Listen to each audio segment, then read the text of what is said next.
semuanya, namaku Ahmad Nurdianto. Di sini aku ingin mengedukasi kalian tentang OJK.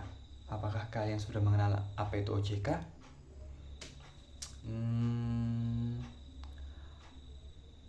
Baiklah, kalau kalian belum mengenal OJK, maka aku akan memberi informasi tentang kalian apa itu OJK.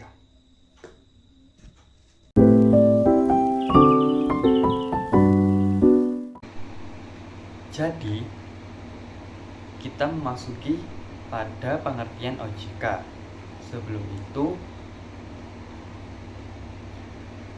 aku akan memberitahu kalian kepanjangan dari OJK. Kepanjangan dari OJK adalah Otoritas Jasa Keuangan. Nah, OJK ini memiliki pengertian lembaga yang didirikan oleh pemerintah yang berdiri sendiri atau independen tanpa campur tangan dari berbagai pihak yang bertugas untuk mengatur pada sektor jasa keuangan. Nah,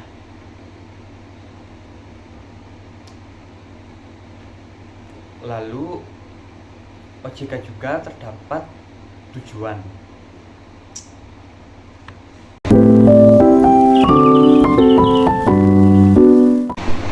Tujuan dari OJK yang pertama, agar sektor jasa keuangan mampu berjalan sesuai aturan, adil dan transparan. Yang kedua, agar sektor jasa keuangan dapat bertumbuh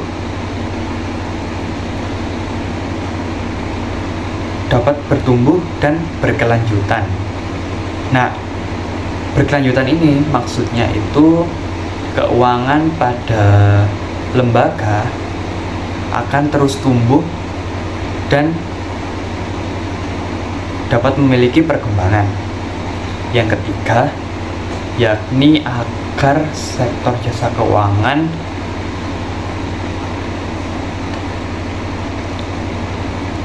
memiliki keamanan dalam melindungi kepentingan konsumen dan masyarakat.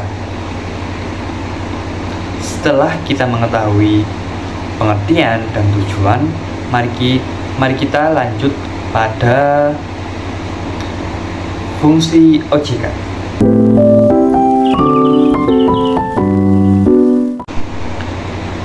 Fungsi dari OJK yakni sebagai penyelenggara sistem pengawasan dan mengatur dalam sektor jasa keuangan. OJK ini juga memiliki tugas. Yang pertama adalah mengatur, mengawasi, terus menyelidiki. Pokoknya itu yang berhubungan dengan kestabilan dan perkembangan pada sektor jasa keuangan. Selanjutnya, yang terakhir, aku akan membahas tentang wewenang dari OJK.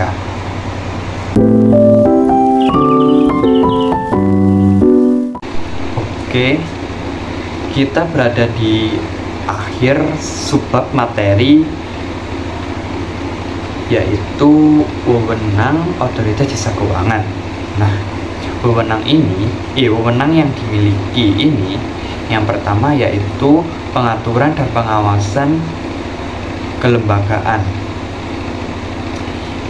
Ini biasanya berisi tentang izin dari pendirian suatu lembaga atau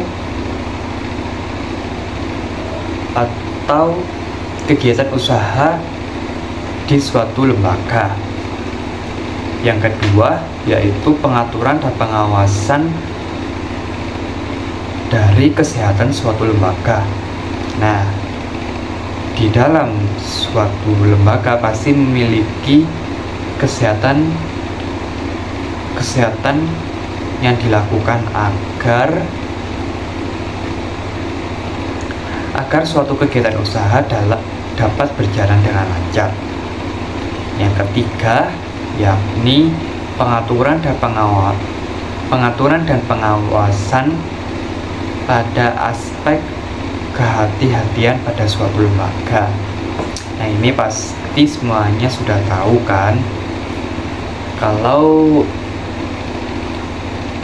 kalau berisi tentang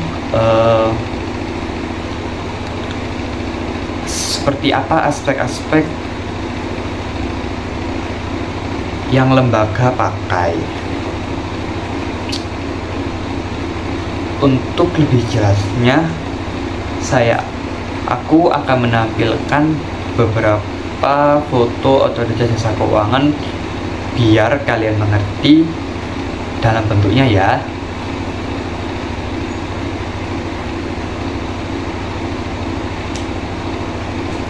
Oke, sudah sampai di situ dulu ya.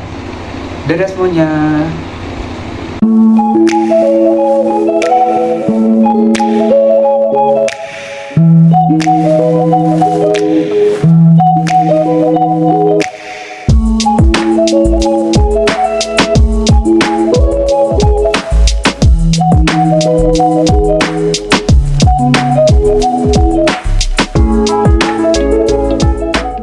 Nah, seiring perkembangan teknologi dan perkembangan zaman kita sekarang menuju modernisasi pada berbagai aspek. Dulu kita menabung masih menggunakan celengan, tapi sekarang mulai dari anak SD, dewasa, sampai lansia pun sudah diperkenalkan untuk menabung dalam bentuk tabungan maupun rekening dan ATM. Jadi mulai sejak dini sudah dikenalkan dengan fasilitas perbankan. Sebelum kita masuk ke materi yang lebih dalam, apa sih arti bank itu?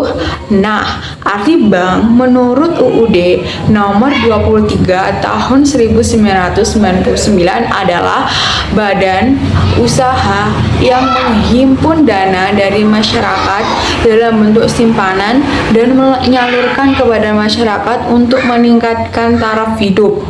Fungsi utama dari bank sendiri yaitu sebagai penghimpun dan penyalur dari masyarakat. Jadi, dana yang disalurkan dari perbankan ini ke masyarakat merupakan kumpulan dana yang disimpan dari nasabah lain. Jadi, bank ini hanya perantaranya saja. Nah, di sini bank juga memiliki beberapa jenis loh. Di antaranya yang pertama ada bank sentral, yang kedua ada bank umum, dan yang ketiga ada bank perkreditan rakyat atau bisa kita sebut sebagai BPR. Bank sentral sendiri memiliki arti yaitu sebuah badan keuangan yang umumnya dimiliki pemerintah dan bertanggung jawab mengatur kestabilan badan-badan keuangan. Bank sentral sendiri di Indonesia adalah Bank Indonesia. Sedangkan yang kedua yaitu Bank Umum. Bank umum juga memiliki arti yaitu bank yang melaksanakan kegiatan usaha secara konvensional atau berdasarkan prinsip syariah. Bank umum juga disebut sebagai bank komersial. Bank umum dibagi menjadi dua, yaitu yang pertama bank syariah dan yang kedua adalah bank konvensional. Dan yang ketiga ada bank perkreditan rakyat, yaitu bank yang menerima simpanan dari masyarakat. Di sisi lain, bank juga memiliki beberapa prinsip. Yang pertama adalah prinsip kehati-hatian. Yang kedua ada prinsip kepercayaan. Yang ketiga ada prinsip kerahasiaan. Dan yang terakhir ada prinsip mengenal nasabah. Nah, di sini bank juga memiliki produk jasa perbankan. Produk perbankan sendiri yaitu yang pertama ada kredit pasif, yang kedua ada kredit aktif. Kredit pasif sendiri memiliki arti yaitu aliran dana dari masyarakat yang masuk ke bank. Jenis-jenis dari kredit pasif yaitu yang pertama ada giro, yang kedua ada tabungan berjangka, yang ketiga ada tabungan, dan yang keempat adalah deposit on call. Sedangkan kredit aktif juga memiliki arti yaitu dana yang diberikan bank kepada masyarakat untuk berbagai tujuan. Jenis-jenis dari kredit aktif sendiri yaitu yang pertama ada kredit rekening, yang kedua ada kredit accept, yang ketiga ada kredit reimburse, dan yang keempat ada kredit dokumen. Nah, di pembahasan kita yang terakhir ini yaitu membahas tentang lembaga penjamin simpanan LPS. LPS sendiri memiliki arti yaitu suatu lembaga independen yang berfungsi untuk menjamin simpanan nasabah. LPS beroperasi sejak tanggal 22 September 2005. Apa saja sih tugas-tugas LPS itu? Tugas yang pertama yaitu melaksanakan penjaminan simpanan, yang kedua adalah merumuskan, menetapkan kebijakan penyelesaian bank gagal yang tidak berdampak sistematik, dan yang ketiga ada merumuskan dan menetapkan kebijakan pelaksanaan pinjaman simpanan.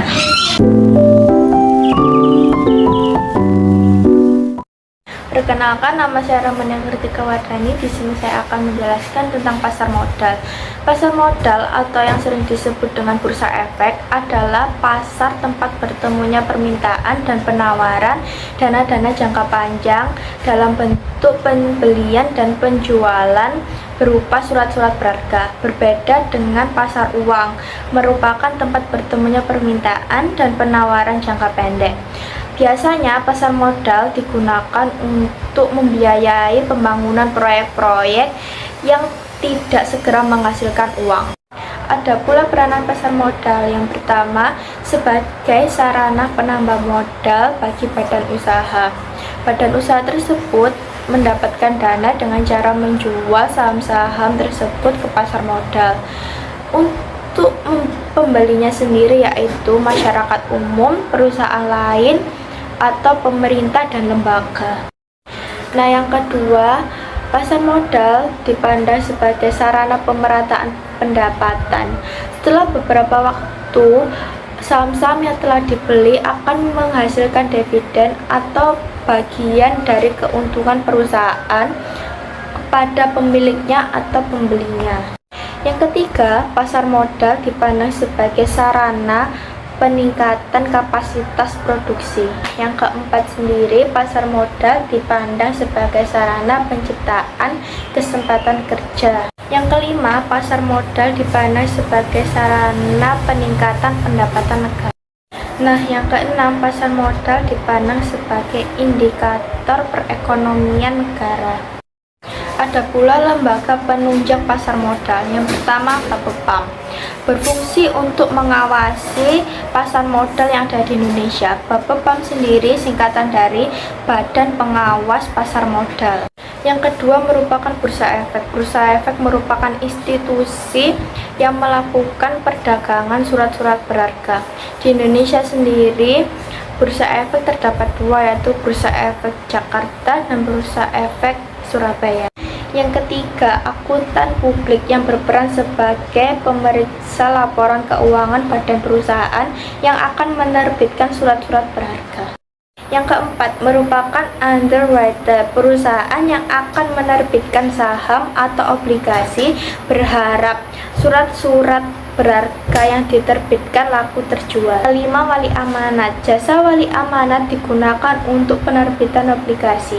Wali amanat menilai kepantasan penerbitan obligasi yang dihubungkan dengan pengembalian dan pembayaran bunganya. Nah, yang keenam, notaris. Penerbitan saham, obligasi, surat penting lainnya merupakan keputusan rapat umum pemegang saham. Rapat ini harus disahkan oleh akta notaris agar memiliki kekuatan hukum. Yang ketujuh merupakan konsultan hukum, dan yang terakhir yang kedelapan merupakan clearing, institusi yang berwenang untuk menyimpan dan mengatur perpindahan surat-surat berharga.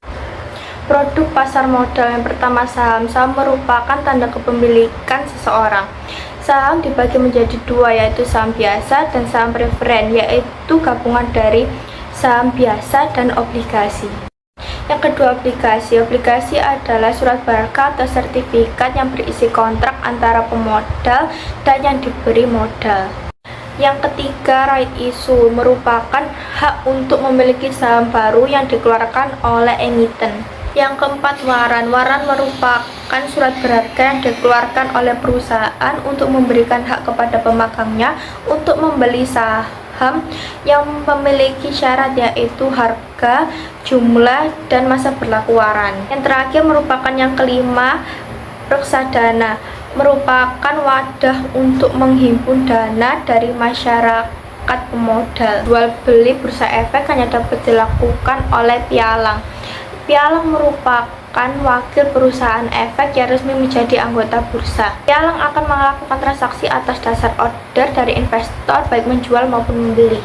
Atas jasanya tersebut, investor wajib membayar komisi kepada pialang. Sebelum melakukan jual beli di bursa efek, investor harus membuka satu atau beberapa rekening di perusahaan. Saham yang diperdagangkan di bursa efek memiliki satuan, yaitu lot. Satu lot merupakan 500. Untuk keuntungan yang timbul atas perdagangan saham yaitu capital gain dan dividen. Capital gain merupakan keuntungan dari jual beli saham, sedangkan dividen merupakan keuntungan yang dibagikan kepada pemegang saham. Selain itu, ada risiko yang muncul, yaitu capital loss dan risiko likuiditas. Prinsip kegiatan usaha good delivery maksudnya adalah setiap efek yang diperdagangkan, yaitu efek-efek yang sudah siap untuk diserahkan. Assalamualaikum warahmatullahi wabarakatuh. Perkenalkan, nama saya Aulia Citra dari kelas 10-4 absen 6. Hari ini saya akan menjelaskan mengenai perasuransian. Berdasarkan pasal 246 Kitab Hukum Undang-Undang Dagang, asuransi adalah perjanjian antara pihak penanggung dengan pihak tertanggung dengan cara menerima premi untuk penggantian kepadanya kerusakan atau kehilangan atas keuntungan yang diharapkan yang mungkin akan dideritanya karena suatu peristiwa yang tidak tentu. Asuransi memiliki dua fungsi, yaitu fungsi yang utama adalah membagi risiko dan pengumpulan dana, dan fungsi yang kedua adalah mendorong pertumbuhan perusahaan. Peran asuransi antara lain yaitu memberikan keamanan, menghasilkan sumber dana, dan mendorong pertumbuhan ekonomi. Menurut Umi Karomah dalam Sigma 2011, asuransi dapat dibagi menjadi beberapa jenis, yaitu yang pertama dari segi sifatnya, meliputi asuransi sosial atau asuransi wajib dan asuransi sukarela. Yang kedua dari segi objek dan bidang usahanya, yaitu meliputi asuransi orang, asuransi umum, perusahaan reasuransi, dan perusahaan asuransi sosial.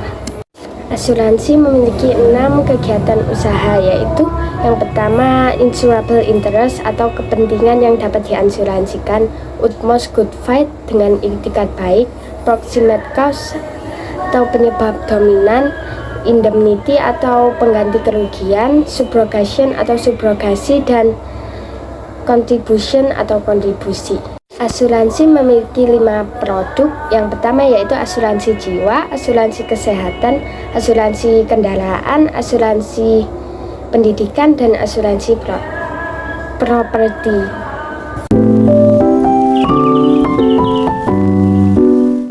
Assalamualaikum warahmatullahi wabarakatuh. Nama saya Parabi Moktara Irawan dari kelas 10-4. Di sini saya akan membahas subbab dari bab 6 tentang dana pensiun. Yang pertama adalah pengertian dana pensiun. Menurut Undang-Undang Nomor 11 tahun 1992 tentang dana pensiun. Disebutkan bahwa dana pensiun adalah badan hukum yang menjalankan dan mengelola program yang menjanjikan manfaat pensiun. Tentunya itu dikelola oleh lembaga yang bernama Lembaga Dana Pensiun. Terdapat dua jenis program pensiun, yaitu yang pertama, program pensiun manfaat pasti, disingkat PPMP, atau bahasa Inggrisnya Defined Benefit. Pada program ini, besar manfaat pensiun ditentukan berdasarkan rumus tertentu yang ditetapkan dari awal. Biasanya rumusnya itu dikaitkan dengan masa kerja dan besar penghasilan peserta. Yang kedua adalah program pensiun iuran pasti, disingkat PPIP, atau bahasa Inggrisnya Defined Contribution. Pada program ini, besar manfaat pensiun bergantung pada besar iuran yang disetor dan hasil pengembangan dana. Yang kedua adalah fungsi dana pensiun. Fungsi dana pensiun yang paling utama adalah menyediakan dana ataupun uang yang bertanggungan apabila peserta meninggal dunia atau mengalami kecelakaan atau cacat sebelum mencapai usia pensiun. Dana pensiun dihimpun dari para peserta dalam bentuk tabungan bagi keperluan peserta di hari tua yang akan dibayarkan setelah peserta mencapai usia pensiun.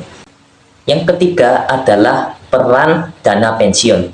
Peran dana pensiun itu ada tiga. Yang pertama adalah menyediakan biaya hidup. Yang kedua, sarana peningkatan ekonomi. Dan yang terakhir adalah meningkatkan motivasi dan ketenangan hidup. Yang keempat adalah jenis dana pensiun. Jenis dana pensiun itu ada dua. Yang pertama, dana pensiun pemberi kerja, disingkat DPPK, yang merupakan lembaga dana pensiun yang dibentuk oleh orang atau badan yang mempekerjakan karyawan. Yang kedua adalah dana pensiun lembaga keuangan, disingkat DPLK, yang merupakan dana pensiun yang dibentuk oleh bank atau perusahaan asuransi jiwa untuk menyelenggarakan program pensiun iuran pasti bagi masyarakat umum. Yang kelima adalah prinsip kegiatan usaha dana pensiun. Prinsip kegiatan usaha dana pensiun adalah menghimpun dan mengelola dana guna memelihara kesinambungan penghasilan pada hari tua dalam rangka mewujudkan sila kelima dalam Pancasila yang berbunyi keadilan sosial bagi seluruh rakyat Indonesia. Yang terakhir adalah tentang produk dana pensiun. Produk dana pensiun itu ada dua. Yang pertama adalah dana pensiun dengan konsep tabungan yang memiliki karakteristik berbentuk setoran tabungan.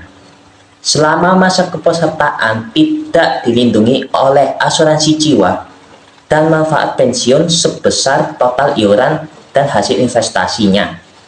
Yang kedua adalah dana pensiun plus asuransi jiwa yang memiliki karakteristik berbentuk setoran tabungan. Selama masa kepesertaan dilindungi asuransi jiwa dan manfaat pensiun yang akan diterima sebesar manfaat asuransi. Dalam kurung, bila peserta meninggal dunia sebelum memasuki usia pensiun, atau total iuran ditambah hasil investasi apabila telah memasuki usia pensiun. Sekian dari saya. Terima kasih. Wassalamualaikum warahmatullahi wabarakatuh. Assalamualaikum warahmatullahi wabarakatuh. Perkenalkan, nama saya Muhammad Rafifat Rahman. Di sini saya ingin menjelaskan tentang lembaga pembiayaan. Lembaga pembiayaan yaitu adalah badan usaha yang melakukan kegiatan pembiayaan dalam bentuk penyediaan dana atau barang modal. Apa saja yang termasuk lembaga pembiayaan? 1. Produk lembaga pembiayaan. 2. Sewa guna usaha, pembiayaan konsumen. 3. Ajak piutang. 4. Usaha kartu kredit. Peran lembaga pembiayaan dalam kehidupan sehari-hari adalah sebagai salah satu sumber pembiayaan alternatif bagi masyarakat dalam hal pemenuhan kebutuhan permodalan atau untuk membeli barang atau aset. Contoh dari lembaga pembiayaan adalah pinjaman KTA, kartu kredit, kredit pemilikan rumah, kredit kendaraan bermotor, kredit usaha, perumahan, pembiayaan sekunder perumahan. Terima kasih. Wassalamualaikum warahmatullahi wabarakatuh.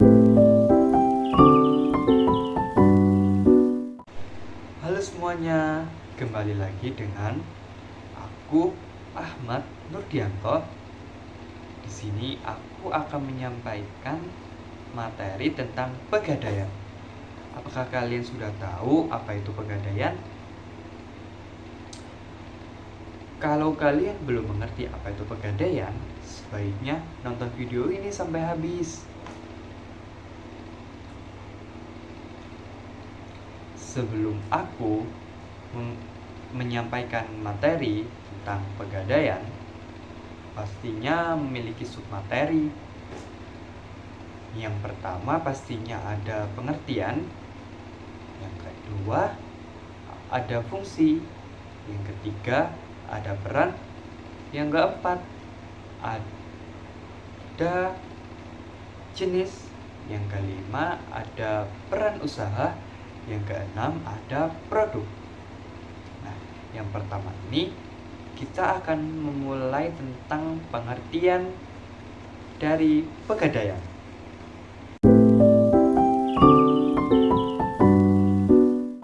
Oke, yang pertama kita memasuki pada pengertian pegadaian.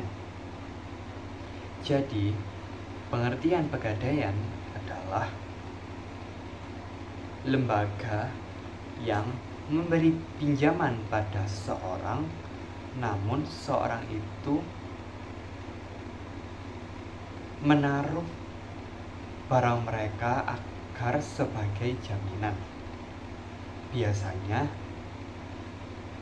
barang mereka itu berbentuk emas atau barang yang berharga bagi mereka yang dapat memiliki nilai jual.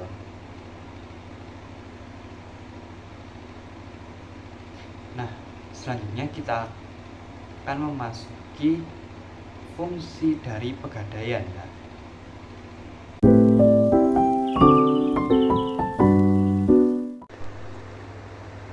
Nah, kali ini kita memasuki pada fungsi pegadaian. Fungsi pegadaian, sebelum itu aku hanya menyebutkan 3 dari fungsi pegadaian. Nanti kalian bisa cari sendiri ya. Yang pertama itu ada mengelola penyaluran pinjaman atas dasar hukum gadai dengan cara cepat dan efisien. Yang kedua,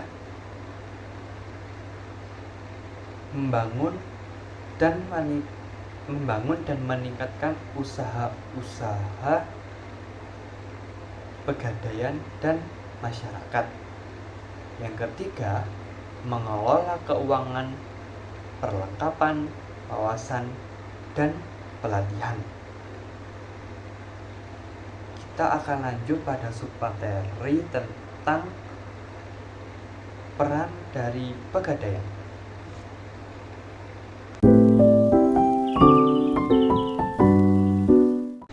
Nah, kita memasuki pada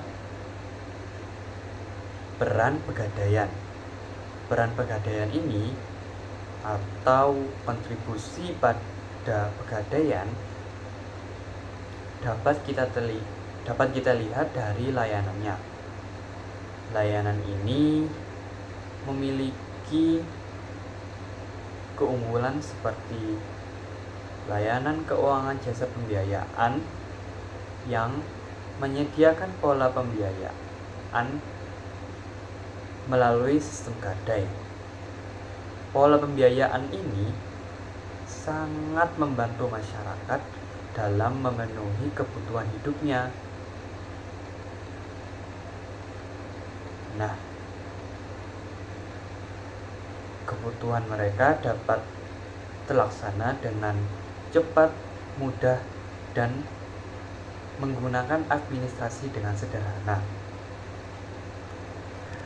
Tak hanya masyarakat, ada pun suatu kelompok yang sangat terbantu adanya pegadaian ini, yaitu usaha mikro dari kecil sampai menengah, atau dapat kita sebut juga UMKM. Mereka sangat terbantu dengan adanya pegadaian ini, yang mana bila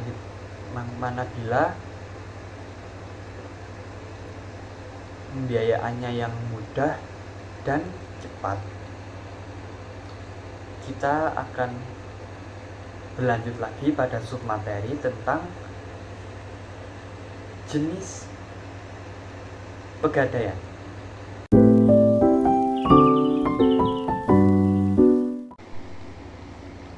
Kita berlanjut lagi pada submateri tentang jenis dari pegadaian. Nah, jenis dari pegadaian ini ada 2 macam, yaitu 1. Pegadaian konvensional dan pegadaian syariah. Pegadaian konvensional adalah pegadaian yang memberikan pinjaman nasabah dengan atas hukum dasar gadai. Sedangkan dari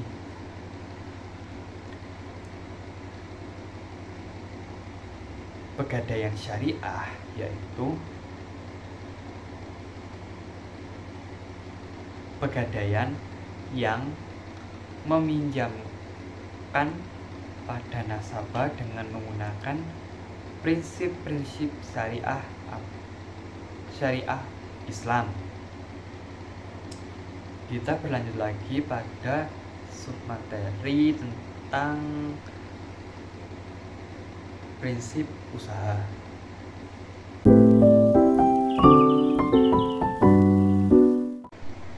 Nah, pada submateri tentang prinsip usaha pegadaian memiliki 2 prinsip, yaitu yang pertama penghimpunan dana dan penggunaan dana. Pada penghimpunan dana, pegadaian menggunakan pinjaman yang memiliki jangka pendek dari bank, terus lalu digunakan untuk mengolah kegiatan usaha pegadaian. Kita memasuki pada submateri yang terakhir, yaitu tentang produk dari pegadaian.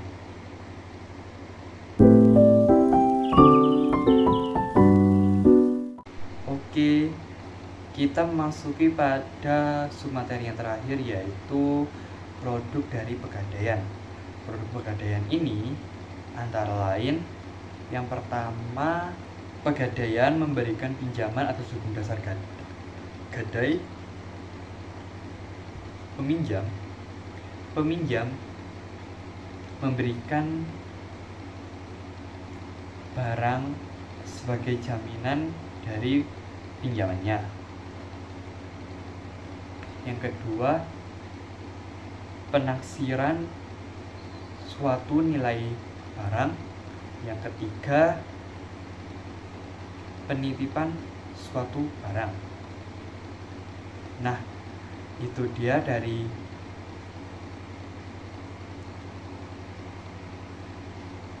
ke-6 submateri tentang pegadaian. Apakah kalian sudah mengerti apa itu pegadaian? Saya harap kalian dapat mengerti ya. Sampai jumpa semuanya. Wassalamualaikum warahmatullahi wabarakatuh.